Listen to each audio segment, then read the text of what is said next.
Today I'm going to talk to you about how to silence a class immediately. I think that's one of the biggest things in classroom management is to grab your students' attention as fast as you can, because otherwise they're not respecting you and you start to get cranky and it's cutting into your lesson time. So these are some ways that I've used, and if you have any suggestions, please feel free to leave a comment below and let me know too, because I'm still learning.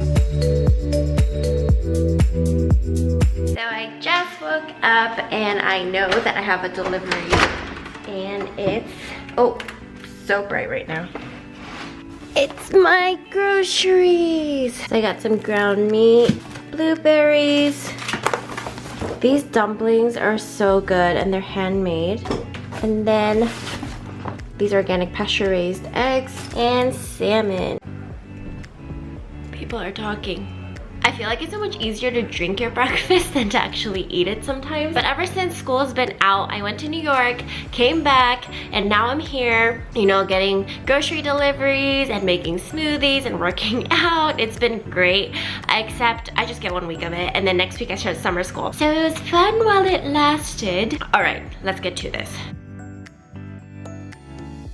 Number one, actually one of my professors told me this in grad school while I was subbing, and I told her these kids just won't stop talking, and she said, do this. So what you do is write noise on the whiteboard. Pretend this is my whiteboard. So you write noise, and then when they start talking too much, you erase one and you erase the other, and you tell them once you get to know, then there are consequences, whatever consequences you want to say. For example, they get an extra homework assignment, they lose a minute of their recess, they have to write a letter explaining why they were the way they were, just something to help them. Second, put up a timer. So on Google, you can type in Google timer, and then if you plug in your computer, you can project it on the screen and there's just this big timer, or you can get like a clock or a little one that can ring for you. And I always put about a minute or two depending on how big the transition is, but that helps them to rush whatever they're doing and to stop talking and to just keep going. Or I'll say I need a quiet in 5 seconds. And then instead of counting down, I'll have the timer count down for me. Well, we're really bright right now. How do I fix this? Hang on. There we go. All right, set a timer, have a timer in your classroom. It's so helpful, especially so that you're not the one always yelling at the kids, and when the alarm clock rings, they know, oh shoot, we need to do whatever the teacher asked us to do in this time, or there are consequences. Next is this approach of not singling people out like blah blah blah, stop talking, but it's like, I see 2 people who still need to give me their attention. Just wait. I still see 2 people. 3, proximity. So proximity is when you're teaching, like, all right, so when you're taking the fractions and you see someone's talking, you just go walk and stand next to them, but you keep going. And then when you're reducing, so the kids are watching you as you go towards the person who is talking, and you might kindly just, you know, place your hand on their shoulder and just keep going, so that you know that their need for attention is not taking away from the lesson. Next.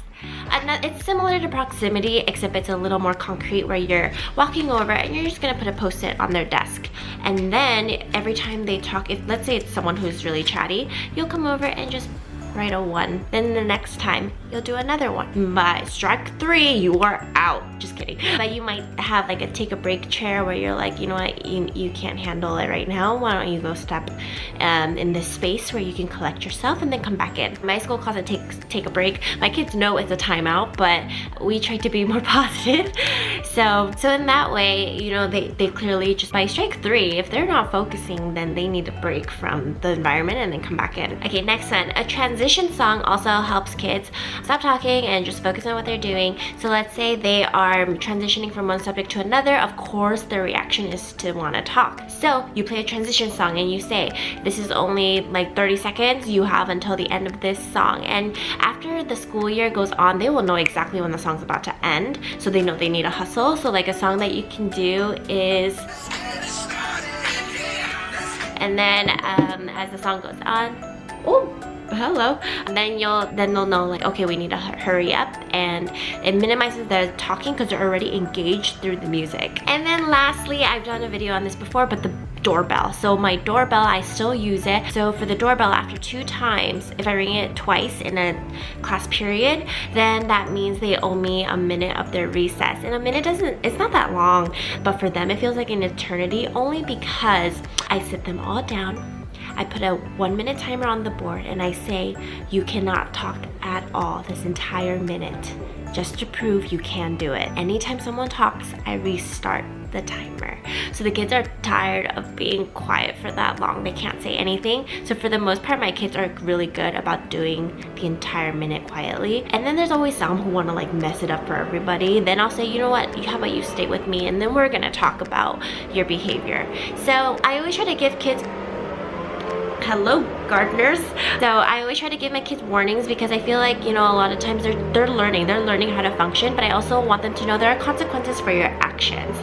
Yeah, so that's it. Please feel free to leave a comment below. If you like what you see, please like and subscribe, and I'll see you later. Oh, P.S. I just remembered this attention grabber strategy, so I need to share it with you guys. I've talked about this before in one of my other videos too. I don't remember which one, but you want to establish an attention grabber with your students. So if you say, winner, winner, they say chicken dinner, and then everyone has to stop talking. Or like, bum, ba-da-dum, bum, and they finish it, bum, bum.